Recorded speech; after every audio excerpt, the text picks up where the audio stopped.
in on those bans to remove a lot of all these options from Pokemon at the moment.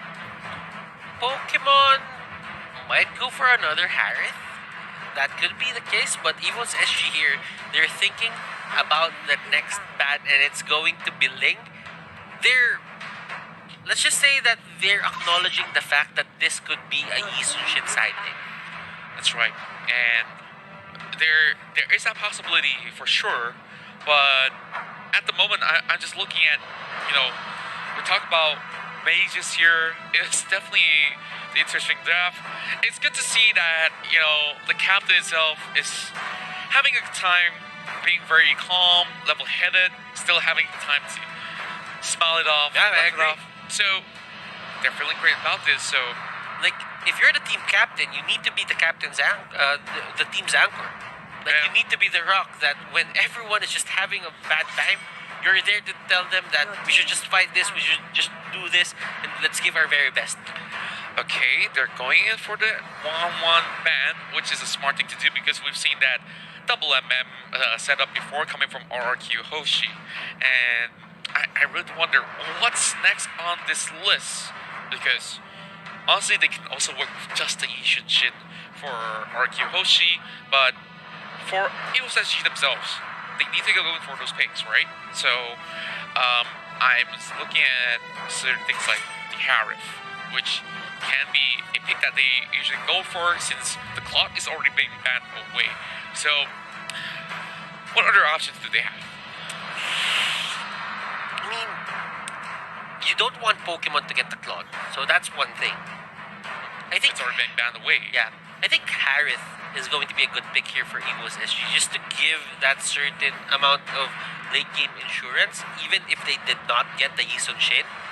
But it would be very risky if they went for that, since they didn't have the vision from the Mountain Shocker anymore, so they can act 2 steps ahead to whatever RQ Hoshi is planning.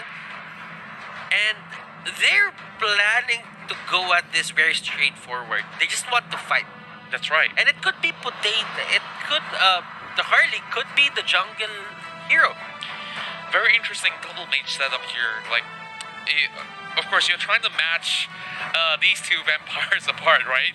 The Camilla versus the Alice, in the way, drain each other out. Take your time, like do it all you want. But this is the final pick for the side of Aeon, still having a little bit of time to think. But Albert and Finn, how would you finish the composition? And I mentioned about the Harif, they are taking it away. We also mentioned the double mage, so technically, RQ Hoshi does have it on their side. Okay, the only thing that I don't like about RRQ Hoshi's lineup right now is they don't have a clear-cut way to catch the Harley. Yes, that's going to be, the Carmilla is there, that's straightforward. But then again, you would know that Potato, or whoever is going to use that Harley, will ask if the Carmilla has thrown out the stun. If That's he right. has, he's just going to position himself so that the Kagura doesn't get a stun on him. So they don't really have a solid catch on this Harley.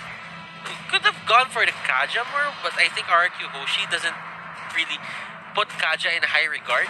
So EVOS SG, they just need to get a support or a jungler, and it's going Wow. to be 4 mages onto the side of EVOS SG. They started. Okay. They kind of did the same thing earlier, but it's the polar opposite of things, since it's a physical attack 4-man setup. I'm starting to see a little bit of an interesting sort of a way that RQ Hoshi could possibly find a way to counter, and it's by building a lot of magic resistance. Yeah. So Athena Shield, Oracle. they're looking for a hyper boost composition in a certain way or another, and that is probably how they're looking to take on most of the members of RQ. But Lapu Lapu, we talk about this fighter being all so strong for a very good reason. Like, if you let him hit the mid to late game, he's still going to be having that sort of potential to be able to out-sustain them, just run at them, get those damage being done. It's like a Uranus 2.0. But not as annoying with him running all Not across as the base, annoying. Not as annoying. I agree. You know what? The players are ready. We're ready. I hope you guys who are watching at home is ready for the storm that's about to come in. This is reset to a best of one. Whoever wins this game will secure the upper bracket, and this is game 3 of the best of 3 series between RRQ Hoshi and evos SG. evos SG, the last attempt back in M1 was not what they wanted. They crashed out of the group stage, but this time they're making their way into the playoffs if they could by taking arguably the best team in the tournament, RRQ Hoshi. But RRQ Hoshi, of course, being called the best, they still have things to prove that you are still there on top of the throne. But R7 already getting those pokes coming in. Interesting rotation coming from the side of Aeon, as you know, the Corsa pick itself that's coming right in for Aeon is definitely a talking point in its entire composition of evos SG. Emilia, speaking of Aeon, he's already got those boots already up on deck. And what do you think about the sort of the spells being used by Soul as well as JPL?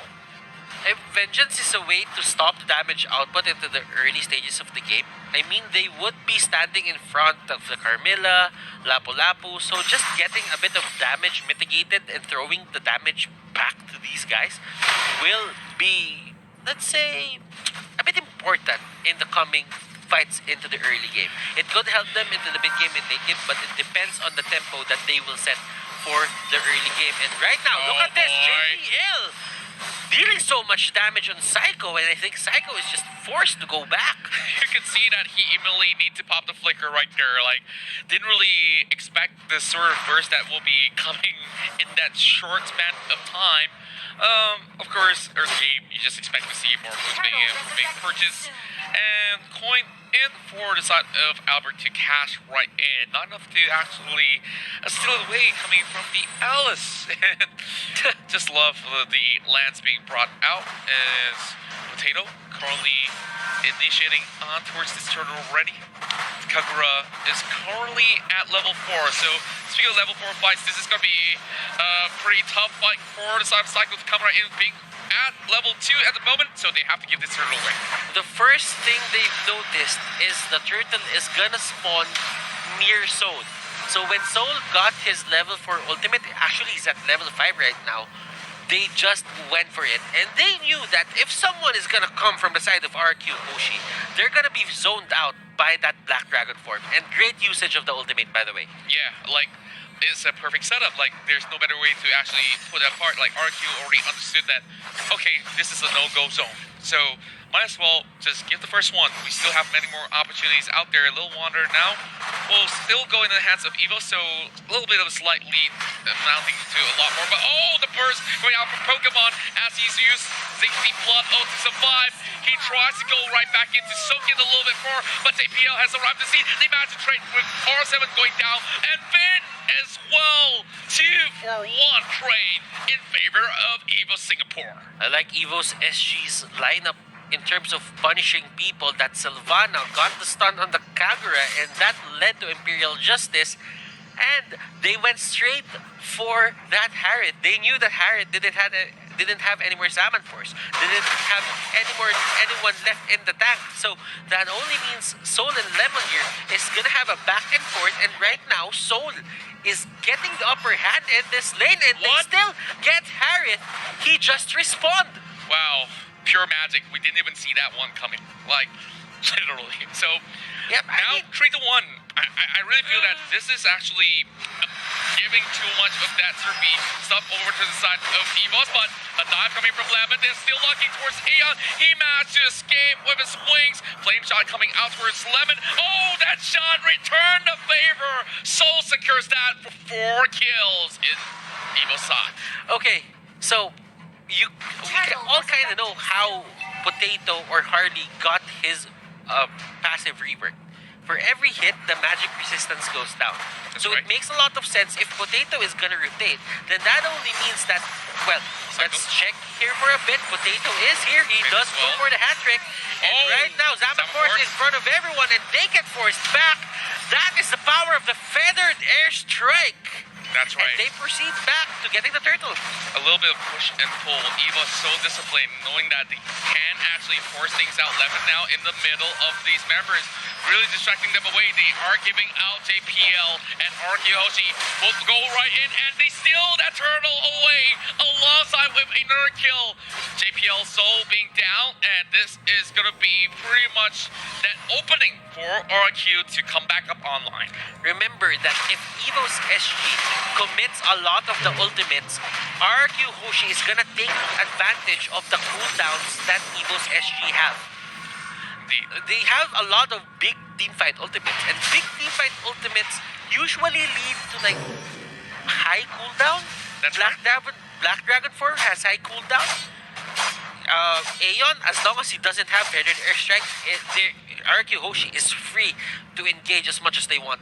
And absolutely, I have to say that this game, going all back and forth, Potato now being clipped out. Lemon will be able to secure the shutdown on his Lapu Lapu, but Yuzong has arrived. They're being pinned down, and all of them are in this choke point. So Vin has to do whatever it takes, and it's going to be the fair airstrike in the middle, not being able to do anything at all. Double kill for Lapu Lapu, and RRQ HOSHI has finally found themselves a hit in terms of kills. Calamity Reaper already has a Potato, but it will be Soul that will be backing away, giving room for them to take another turret down. Now, I just love the response coming from RRQ. They are finding their way back into the game in a really quick manner. They've already got 2 turrets being secured, and evos SG, now that they lost pressure across the map, oh, that burst!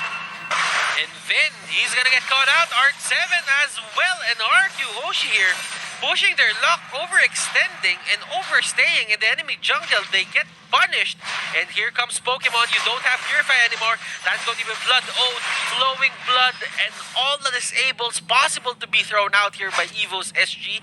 They secure 2 kills, and right now this is a back and forth. Contra, we are on a seesaw right now. One gets the lead, then the other one gets the lead back, and so on and so forth. They're just playing in this playground right now. Indeed. And now, with this turtle up online, they are selling the scores in terms of gold disparity. Baron airstrike, and finally they secure the turtle back on towards the south. evos SG. Psycho tries to run away the cards. Enough to secure the kill. Vin popping down as well. Lemon now stuck in between the 4 members. Make that 5. Where can you go, Lemon? I'm gonna squeeze you out to make some lemonade. And that's a big shutdown goal coming right in. evos opens up the mid lane. When Clash gives you lemons, make lemonade. I like the idea, Contra. But you know what? They didn't have the opening. RRQ HOSHI just went a bit too aggressive there. They had it on lock. Like, you have to wait until evos SG fails their initiations. They've used their Black Dragon form. They used everything. But onto the top lane, there is a fight happening. It's Soul and the Yison Shin having a bit of a scuffle, but nothing's gonna happen. Yeah, they call it off really quickly. I guess it's just a small little taunt coming out there. Now, just look at this goal graph for a little bit. evos initially having 2k lead. Now, after that fight, 2 fights indeed, RRQ managed to pull back, and now only 1,000 in difference. Honestly, as much as it's a 3 kill difference, it's still not too bad for RRQ. Vin this time getting caught out. Wow, this Harley is going insane. 5 kills already. Lemon now getting caught out once again. Soul driving everybody away while Pokemon is zoning Psycho. Aeon being the center of attention, but the rest of evos, they can't just choke out this Lemon, squeezing him through the walls. And where can he go? Soul also drawing all that aggro, and this is that mega kill for the Harley. What did I tell you? The best Harley of the tournament has arrived to the scene. Potato just showing us his creds as the best Harley, and I do agree with you, Contra. He's playing one hell of a game. Now, going back to what I was saying earlier, since we're talking about the Harley, Harley got his passive reworked, and whenever he hits you with his skills, your magic resistance goes down. And it makes a lot of sense since you have a lot of allies which who deal, a lot of magic damage. Anyone that Harley sets its sights to is 100% gonna get bursted with a certain lineup. But right now, Potato getting caught out. Lemon here, just being a beast, just fronting on everyone here, and he has been finding himself at the back lines every Oh, single mid lane time. now. Pokemon right now, they really want to fight. Pokemon going out, and that is going to be his death. Vin really trying to control Soul here. Soul doesn't have the Black Dragon form anymore, and that is the punish. Going to the side of RRQ Hoshi. JPL is the only members alive right now. This is a little bit messy for the side of evos SG. They were trying to focus on towards Lemon, which Lemon once again turns the tide for evos SG, and that calls for a Lord. There's no way that JPL can get anywhere close by to be able to secure this one. They have to give it up to RRQ. So now, yep, in terms of kills, there is a little bit of that Survey advantage, but Goldie now throwing back and forth. But RQ now holding it for the moment. We haven't seen a convincing lead from both sides. It's just basically the seesaw that you just mentioned. Yeah. You know, Lemon just went through hell and high water to get that potato pick off. Yeah. He's actually doing great the whole game. He finds his targets, boy. he's doing his job, and the Mountain Shocker is there, so that means RQ Hoshi gets vision of what evos SG is planning to do. Well, with that already split up here, Lemon's going to be interrupting from the sides as well. They'll be able to get another one through the mid lane. But the Lord, they're marching towards the bottom side, and all of a sudden, you can see whatever lead that evos SG had has suddenly disappeared. It's going to be a 3K disparity, but slowly catching up with all these midways rushing towards this side. But this is the problem that we mentioned early on. When you have so many mages on the side of evos SG, Lemon can just stack all these over MR. When the game ends, of course, I want to see what Phil has to think about this. I think, let's just show the items right now. Let's just see how they itemized against this certain evos SG lineup. As you can see, there are a lot of Queen's Wings. There's probably an Oracle that's gonna come out of Lemon, and Psycho as well with the Athena Shield. He's gonna pick up the Oracle, and they're not holding back on these magic mitigation items. Lemon going in, and this is what I was talking about. Potato getting caught out. Wait a minute, he's going on a 1v1. Oh. Hey, he walks out with a kill. Lemon, are you insane or what? You're still going for it. And oh my, so as well as JPL, they are going down. And they are just being pushed and pulled. Pokemon can only watch his teammates fall. R7 being really low, but that's not going to be enough. Treble going to R7, and RRQ says, dream all you want. We are trying to secure the upper brackets itself, and we will see you in the playoffs later on. And RRQ Hoshi, after such a tough game, they have been able to secure the wipeout, and the Indonesian side finally see the light at the end of the tunnel. RRQ falls short. No, evos fall short of getting that upper bracket. RRQ just being the dominant force that they are, and a lot of people